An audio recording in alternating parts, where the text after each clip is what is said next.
Well, good afternoon and welcome back to Wednesday night Bible study.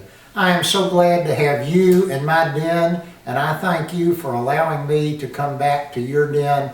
I've got to say thank you. How kind all of you have been, your kind words, your cards, your calls.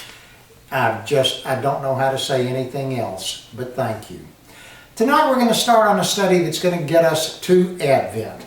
And it's a study of a book I found. The name of the book is God and the Pandemic. It's by an Anglican priest whose name is N.T. Wright.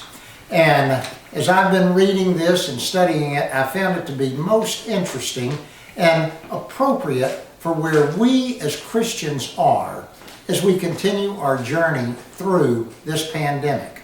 So let's begin and let's look at this word pandemic that we've probably known for quite some while, but it's only in the last 8 or 9 months has it become a daily word that we hear and use. And the word pandemic comes from 2 Greek words. The first is pan. And the word pan in Greek means a whole lot or all of. Think about a panorama of something and you see a vast expanse in panoramic pictures. So the first that it's made out of is pan. The second word that it's made from is the word demos, like we get democracy from. And demos means people. So a pandemic is something that touches, impacts, affects a great number of people. And that's where we are with the coronavirus 19 pandemic. Now, coronavirus is not the first pandemic that most of us have faced in our lives. There was SARS. Ann and I were on an airplane on our way to China when SARS hit about 13, 14, 15 years ago. West Nile virus was a pandemic. Even mad cow disease is a pandemic. And so we've had these before. And things happen pretty much the same. There was worrying about these over what might happen in these other 3 pandemics. And we got over them though. There were all of these gloomy forecasts of millions of deaths, and they turned out to be exaggerated. And our thoughts back in February and March and April as this began is surely this one was going to be the same. So that's the way it has been with the American reaction to the coronavirus. First it hit the Chinese. But we're not Chinese, and we know China's a far, far distance away, and we think strange things happen over there. And then it moved on to Iran, and the feelings were pretty much the same. Iran is a long way away, and it's a very different culture.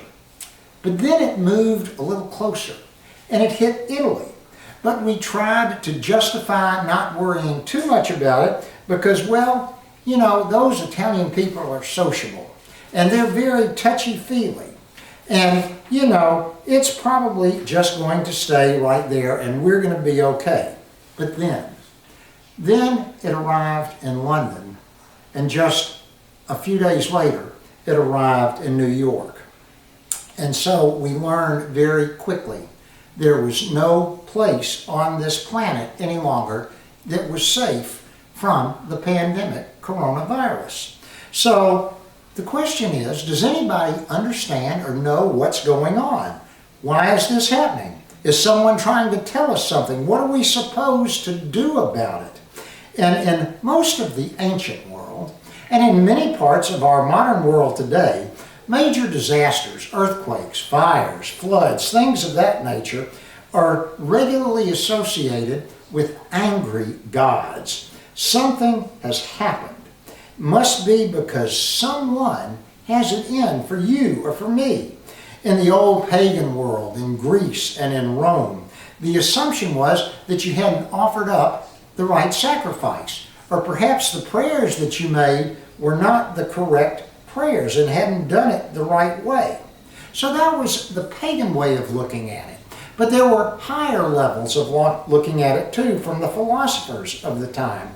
First of all, there was a thought that said everything in our world is programmed to turn out exactly the way that it does. It's kind of like a form of predestination.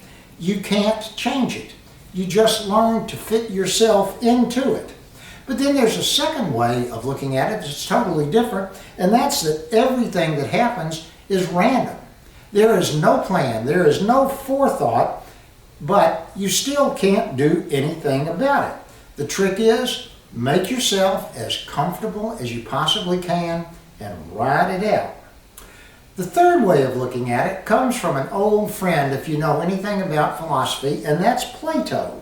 And Plato said that the current life that we live is just a shadow of what reality is. That bad things are going to happen here in the life that we live in, but we're destined for a different world. And then we move today, and we have our modern answers that go along with these older ones. Some just want to tough it out. Just let life go by. And if the bullet has our name on it, so be it. That's the way life's supposed to be. And then another alternative is that, hey, stuff happens, but we want to be able to scramble for comfort. We want to be able to settle down. We want to be able to self-isolate or self-quarantine. We want to be able to gather in plenty Hulu and Roku and Netflix. And this too, after time, will pass. And then there's some, and this includes some Christians, see life in this manner. Death isn't the worst thing that can happen. We're heading somewhere else, aren't we, anyway?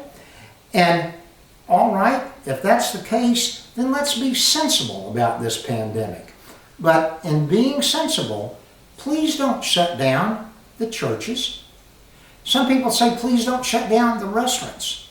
And some people say, for goodness sakes, don't cancel Tiger football or Tiger basketball. Meanwhile, while all of these answers are popping up and bubbling around, think about the slums of the world, the high-rise tenements in cities all over the Orient, the high-rise tenements in cities in our country, the millions of people that live in squalor and poverty. And in these slums in the Western world and in the souks in the Eastern world, things are getting worse and the suffering gets worse. And as the sorrow rises from these tenements and slums, the whole world looks like a big ball of smoke, and it shapes the question that we're sometimes afraid to ask. And that question is why? Well, over the last 3 or 4 months, and particularly after reading this book, I've come to the conclusion, and I agree with the author, that the question really isn't why. The question is what? What can we do in the midst of this pandemic?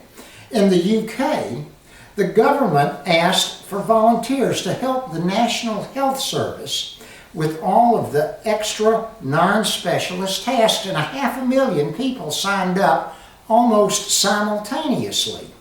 Now, many retired doctors and nurses came out of retirement and onto the front line, and some of themselves caught the virus and died.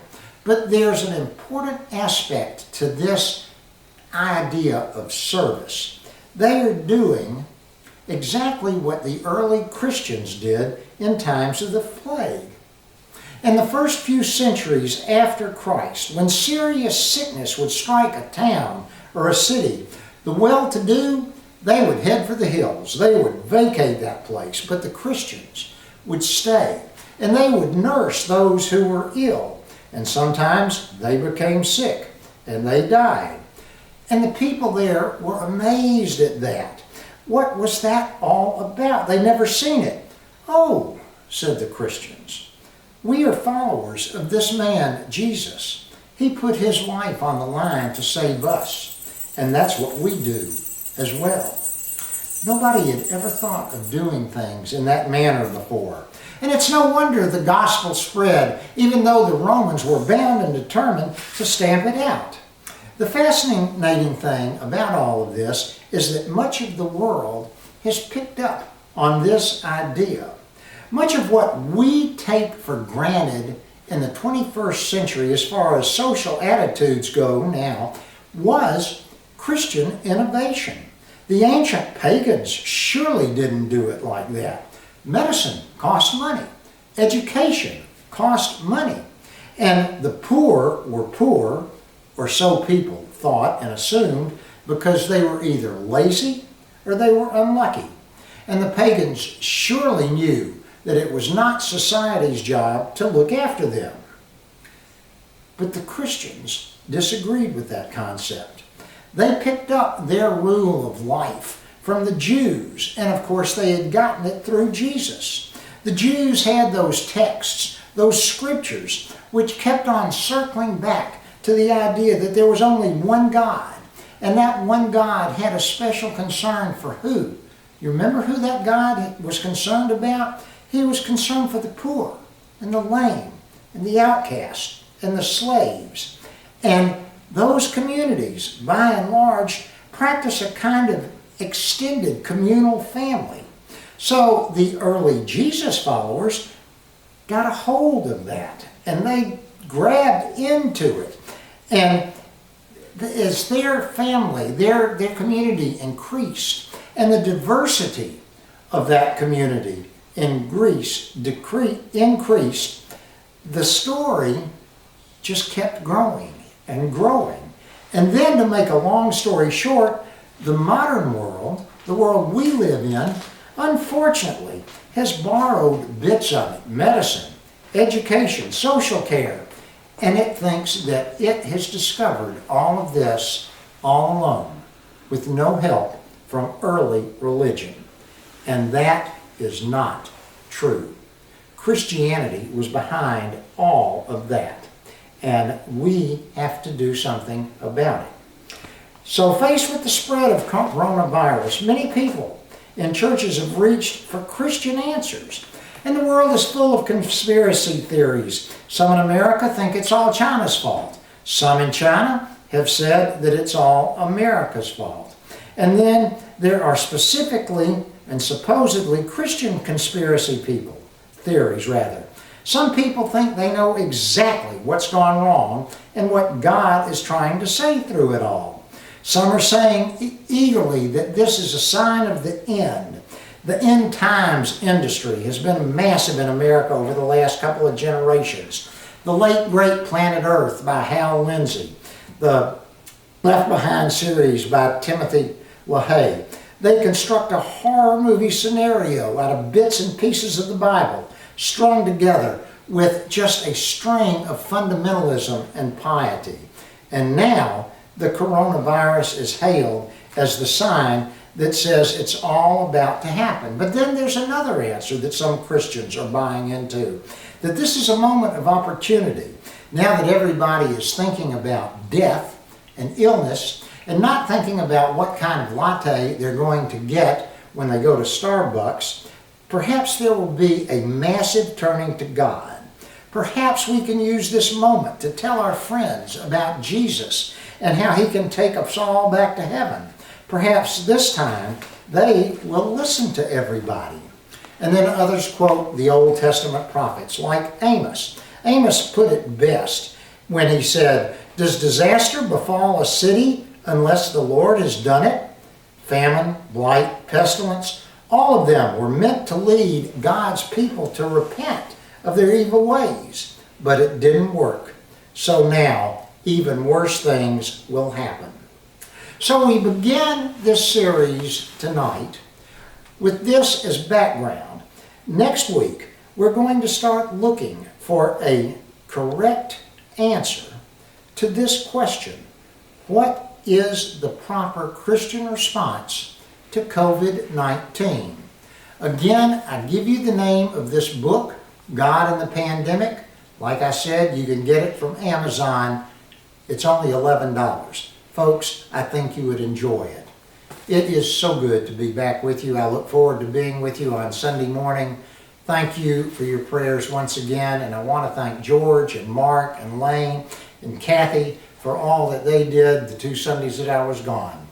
Stay well, friends. Go wash your hands, use your sanitizer. I'll see you Sunday. Good night.